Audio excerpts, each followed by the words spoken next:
Urban legends from every state. Purple Church, located near Spencer, Oklahoma. This one gives me serious Jeepers Creepers vibes. Referred to as the Purple Church due to the satanic markings along the entrance. It is said to be a cellar of a church that has since been torn down. Many reports of paranormal activity and satanic rituals performed here. What state is next?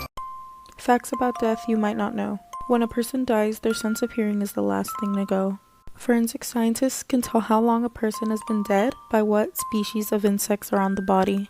After around 4 days, dead bodies tend to swell up like balloons, due to them releasing gases and liquids.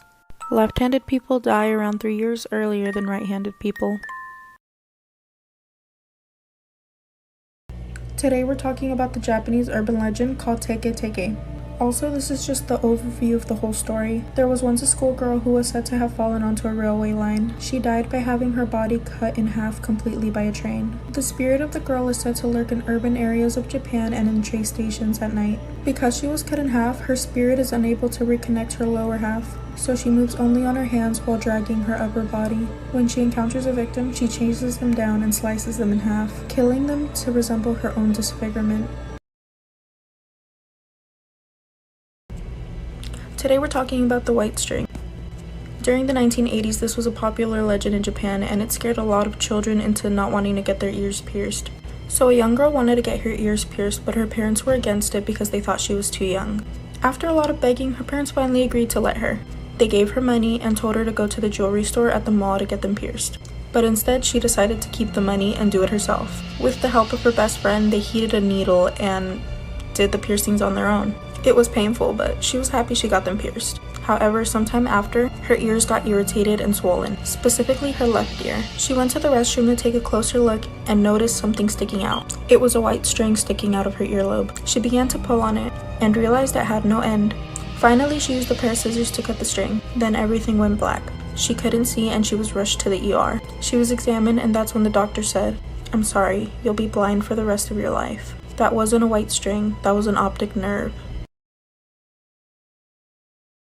Texas, the first ever documented black-eyed kid encounter in 1996. Children are creepy in any context, true. So any urban legend including black-eyed children is bound to turn some heads. In the late 90s, a journalist named Brian Bethel was working in his town of Abilene, Texas, when he encountered something that he'll remember until his last day. He was parked outside a movie theater when 2 children knocked on his window. For reasons he couldn't understand, he was completely gripped with fear. He rolled down the window and the kids asked for a ride back to their house so they can get cash for the movie. His fear made him hesitate, but the kids were persistent. They kept saying weird things like they weren't armed or anything. Once Bethel looked back at the kids, he was terrified to see their eyes had turned pitch black. They started screaming at him that they could only come in the car if he invited them in, and he quickly drove away. Smart. As a journalist, he spread the word and was surprised when other people wrote back saying they had experienced something similar. No thanks. Today we're talking about the Japanese urban legend Akamanto. Akamanto is a Japanese urban legend known to be either a spirit or a serial killer who lurks in bathrooms. The way that Akamanto typically appears in front of someone is if they go into the 4th stall in the bathroom. When in the 4th stall, you go for the toilet paper and realize there is none.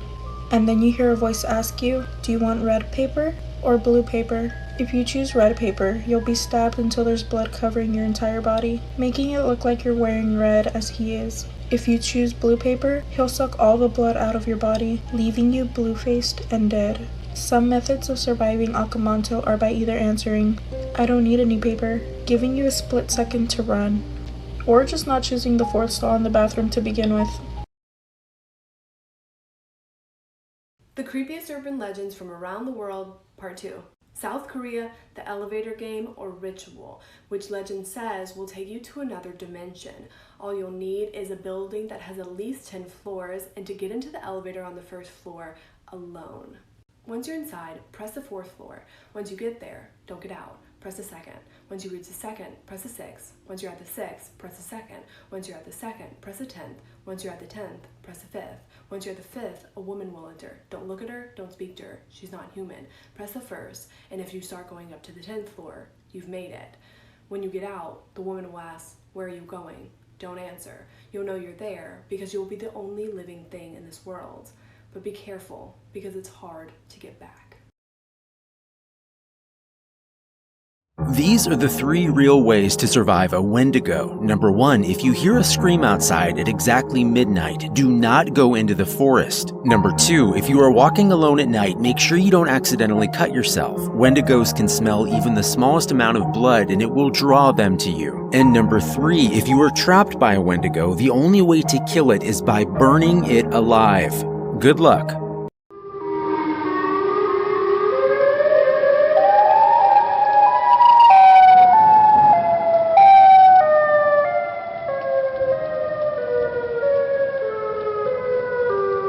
Phone numbers you should never call, part 7. So this one is the phone number. When you call that number, you can hear several things. You can hear a creepy recording of a man counting and repeating the numbers 1, 3 and 7, following by a sound of someone calling out your name. And then they tell you what you are doing during the call. They said that they are following your every move. Do you think it's real or just a legend?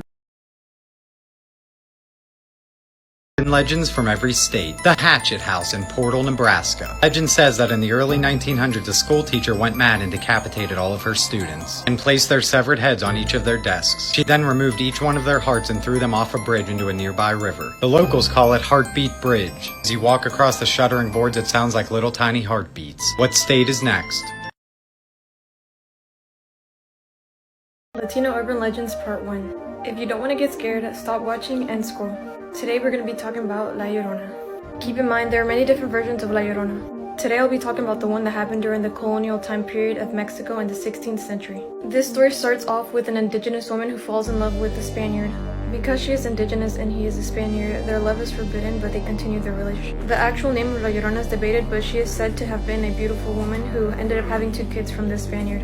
Since the Spaniard knows that their love will never be accepted, he leaves La Llorona for another woman of his class.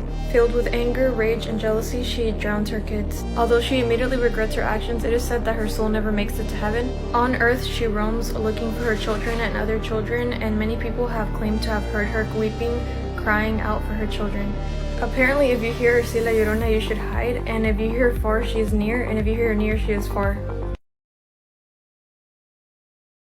If you think you haven't heard any crazy stories from Fresno, prepare for this one, because there's video evidence. Back in the late 90s/early 2000s, weird sightings of a strange cryptid have been seen around Fresno, California. However, in 2007, a surveillance video caught these strange creatures on camera with really long legs and small heads. I'm going to be inserting the video in like 2 seconds, so you have been warned. The show Fact or Faked actually did an episode on these creatures to see if they were real or not. These professional paranormal investigators could find no evidence that this was faked in any sort of way. They deemed these creatures to be completely unexplainable, and some people even call them the protectors of the forest. What makes these creatures super eerie is the fact that we don't even know what they stem from, what their origin story is, where they came from, what they are, why they exist. But they do continue to pop up around this area, so if somebody was faking this, they would have to be really persistent. Don't forget to comment your hometown so you can be featured in the next Urban Legends video. Today we're talking about Longhorse. Longhorse is an internet urban legend creature that was created by Trevor Henderson. It originates in 2018, and it's a creature that has a horse skull without a jaw as a head. Longhorse established as a legend when a picture of the creature began to spread on the internet in August of 2018. Trevor posted a picture of the creature with a description that he had dreamt of the horse beforehand. Many other photos began to pop up on the internet of Longhorse, and some telling more about the origins of the horse. Longhorse is actually seen to be a pure and harmless creature whose goal is to warn humans about upcoming dangers. He's able to travel in people's dreams, which is how he warns them. If you see or hear his neck crack in the dream, it's a message from him that's trying to warn you about something bad coming up. And bad things don't happen because of him, he's just there to warn you. This is why you need to watch out for a man with orange eyes. Orange eyes is actually a cryptid that you can find in Ohio. It's reported to be over 11 feet tall and 1,000 pounds. It is said that Orange Eyes lives under a Cleveland cemetery, and the first time he was ever seen was on March 28th of 1959. On that day, he attacked 2 teenagers that were hanging out at Lover's Lane. They claimed he was large and hairy and had these bright orange eyes. He also had this matted black hair hair and a strange odor. He was last spotted in 1991 when he appeared to two fishermen in Mill Creek. And afterwards, he apparently ran into a nearby woods and he was never seen again. Some people believe he's actually an alien, but to this day, he still remains a mystery.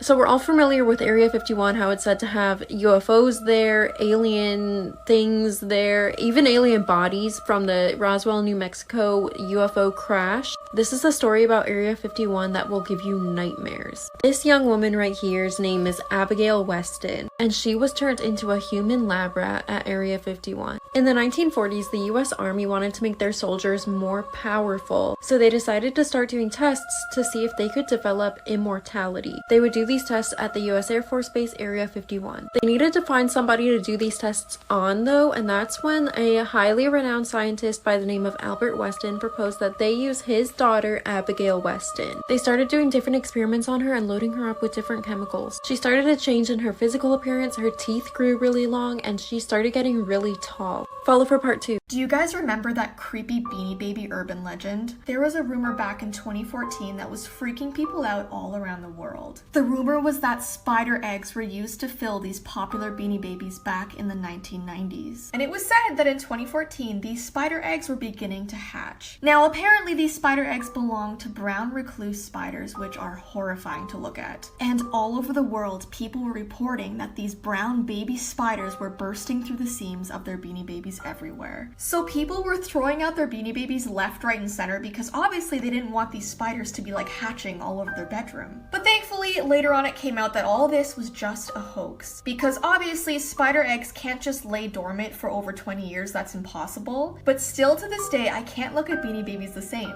I just can't. Today I'll be talking about an urban legend about goblins in Mexico. So in Mexico, there's this well-known rumor about goblins taking newborn babies out of their cribs and kidnapping them. And most of the newborn babies that were kidnapped by the goblins, also known as duendes in Mexico, they were usually found drowned in rivers or never seen again. And so kids disappearing was very common in Mexico, and they would just blame it on the goblins. So one night, this recently married couple that already had a baby was about to go to sleep. And so the mom had decided to put her newborn baby to bed, and the baby's name was Sonia. A few hours go by and everybody's asleep. The mother decides to check on her baby because she hasn't cried in a long time, and she thought that wasn't normal. And for the mother's surprise, the baby was missing, and she automatically knew it was the duende. The woman immediately woke up her husband, and they lit up a torch and woke up everybody in the town. Part 2 is up. Japanese mythical beings you never knew existed. Hanako-san is a young girl who haunts school bathrooms. Some say if you go to the 3rd floor bathroom of a school, go to the 3rd stall and knock 3 times, ask Hanako-san, are you there? A girl with a bobbed haircut and a red dress will answer, yes, I am. The ghostly, bloody hand of Hanako-san will then reach out and grab you and pull you down into the toilet. Some say you'll go straight to hell. Different sources have different reasons as to why she's there. Some sources say she was killed in an air raid during World War II while playing hide and seek. Some say she committed suicide. And some say she was killed by a parent or a stranger in that bathroom. Hanako-san made her first appearance in film in the 1995 movie Toire no Hanako-san and has appeared in various series and films since then. That's all for today. See you next time. Bye! Please, can you do Jeff the Killer? Yes, let's do it. Jeff the Killer is a creepypasta about a young teenage boy named Jeff who got beaten up so bad by these bullies he had to go to the hospital. Jeff and his brother Lou had just moved into a new neighborhood. There were some bullies in the neighborhood who didn't like Jeff and Lou, and they ended up beating Jeff up really bad. They ended up setting Jeff on fire. Jeff went to the hospital, and when the doctors finally showed him what his face looked like from all the burns, he was extremely disfigured. But he started laughing at his reflection, saying that he liked it. The doctors thought that this behavior was probably just a side effect of the pain medication he was on, and they sent him home. When Jeff went home, he went up to his bedroom to rest, and then his mom went to check on him, and what she found was so disturbed. She found Jeff in his bedroom, staring at his reflection in his mirror, carving a smile into his face. This is what Jeff looked like beware. It's really disturbing. And the story gets even worse. Follow for part. Scariest urban legends from every state. Texas, the Candy Lady. In the 1900s, children in an unnamed rural town began to go missing, and people were blaming it on the Candy Lady. The story says that she would go around leaving candy on children's windowsills, and she would be able to lure them in by leaving notes promising more candy. This story picked up steam when a farmer found rotted teeth on his farm and eventually found the dead body of a boy with candy stuffed in his pocket. While little is known about the origin of this story, many claim that the Candy Lady is real, and her name was Clara Crane. Whichever state gets the most likes, I'll do tomorrow. La Planchada is a Mexican ghost story of a nurse who is often seen in hospitals. The story takes place in the 1930s and tells the tale of a nurse who took great pride in her job and always made sure her uniform was clean, crisp, and perfectly ironed. She ended up falling in love with one of the doctors at the hospital, and they were shortly engaged. The doctor left town to attend a medical seminar, and weeks went by where she did not hear from him. Beside herself with worry, she found out that the doctor met another woman while he was away, and the two had wed. She was extremely heartbroken and fell into such a deep depression that she started to neglect her own patients. One of her patients ended up passing away as a direct result of her neglect, and she became ill herself. She ended up passing away in the hospital where she worked, and it is reported that when the hospital staff are neglecting their patients, this ghostly nurse cares for them instead. When patients are asked how they seem to miraculously recover, they are reported saying, "A nurse came in and healed me."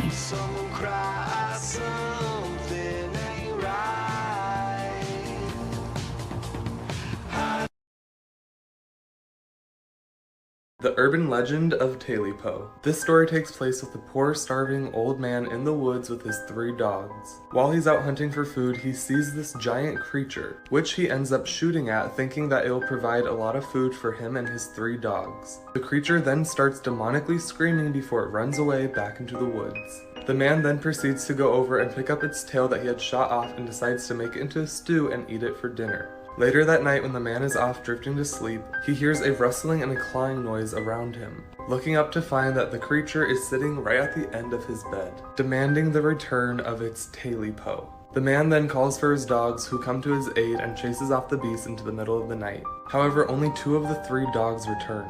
The man then tries to go back to sleep, only to find that Talipo has returned an hour later, demanding with even more force the return of its Talipo. Predictably, the 2 dogs chase the creature away, but only one returns. Next part coming in 2 seconds.